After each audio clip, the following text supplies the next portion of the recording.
Hey, how's it going everyone? Welcome back to the channel. Fortizar here, and today I'm going to start a new series off on the channel. So your feedback is going to be valuable down in the comments section. So let me know what you thought of this and if you want to see more of it going forward. So the idea of this series will be going forward, I'll get the information what's available at the time I'm going to be recording a video. I'll put it together if there's new stuff and I'll share it with you guys. So if it's only information on one game, I'll probably not put a video out on it unless I can really put a coherent video out on that one specific game. I do want to start doing this series so I can highlight maybe some indie games to use which you might not even heard of and which you might go on to enjoy, which I've personally played myself, so I can give my own experiences on. But not all games I show here will mean that I've played them, but I want to be highlighting as many survival games as possible. So if you think there's a game I've missed in this video, let me know down in the comments and I'll highlight it in my next video. So the game I'm going to be looking at first is Vrising. Not everyone classes this as an out-and-out survival game, but I will be because I played right through this, completed it on stream. It has good building aspects to the game, which I'll cover more in a minute. And it has really good boss fights and survival mechanics to the game. In May, we are getting Secrets of Gloomrot. So what is Gloomrot? Gloomrot is now a zone which will be just above Dunley Farmlands and to the west of the Cursed Forest.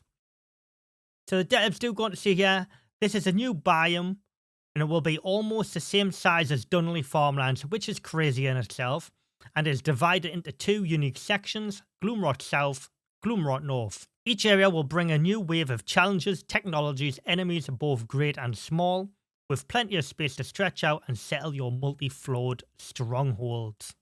And as you can see here, Gloomrot South is a light brown colour, and the north is a dark green. And as you can see on this map here, it has 4 or 5 points of interest to check out. And up here looks like a relatively big castle of some sort, so that looks interesting. I look forward to jumping back into Vrising for the Gloomrot update. If you want to see me do a fresh playthrough of Vrising, let me know down in the comments section and we'll get started on that for the Gloomrot update. The Planet Crafter went ahead and released their fish and drones update. So it allows you to have fish in tier 1 and tier 2 aquariums, along with having drones to start your first set of automation in the game. This is a very good survival game. If you haven't checked out, I will have all the links to these games down in the description so you can check them out for yourselves. You do actually fully terraform a planet on the Planet Crafter. It's a very chill game and really fun. The Planet Crafter is run by an exceptionally small team of developers as well, so if you want to support an indie developer and a survival game, check them out on Steam. And next up is Sons of the Forest. This got released on February the 16th, had tons of hype behind it, tons of marketing, and nearly everyone in the survival sphere wanted to either play this or was interested in it. In its first week, it had over 414,000 concurrent players and over 700,000 viewers on Twitch. Forever Sky started a new round of Kickstarter campaign. They were already fully funded, so there's nothing to worry about here. This is purely so you can get some cosmetics in game and a couple of days early access to the game once the game is released. They were asking for £17,760. They are currently sitting at £28,050 pledged. So 20 days ago, they've got 825 new backers who are going to have early access to the game. Potentially, because £25 is the minimum spend and entry level to get access to the game early. If you pledge anything below that, you will not get access. The devs also went on to showcase a new item which has never been seen before, the research station. This is where you'll take all the stuff you've scanned and you'll put all that information into the research station where you can start learning advanced technologies, new methods to survive, cook food, and also upgrade your airship. The Icarus developers, Rocketworks, went ahead and published their roadmap for the year ahead. So it's ranging from fishing all the way through orbital custom, new world bosses, pollution systems, and more. The way the developers have said this is it's going to be a development cycle between 2 and 3 months between each major patch. So these won't be a part of the DLCs.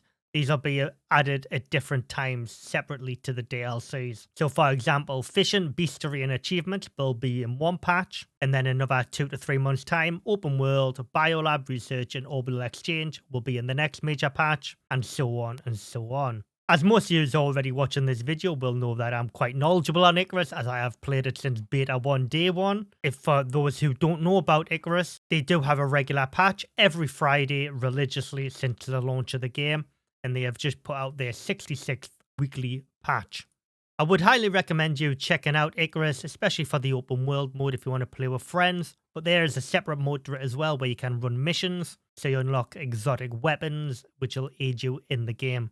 Just a word of caution though, if you have an AMD GPU card, I'd highly recommend reading up on some of the issues some people have with AMD cards for Icarus, as it can cause significant FPS issues in certain aspects of the game. The devs also went on to say their first major patch would be named Galileo, and that'll be ready in 2 to 3 months time. So that will be the Fishing, Beastery and Achievements module of this roadmap. And lastly, if you signed up to Nightingale's playtest alpha, you might have been selected. Make sure you check your emails, you sign the NDA if you've been accepted, and you make sure you take part in the playtest and give all your feedback to the devs. Thank you very much for watching and making it this far in the video. If you did enjoy this content, leave a like on the video, comment down below, show the YouTube algorithm that you enjoyed it. And I want to say a massive thank you to everybody who supports me as they make all these new ideas possible.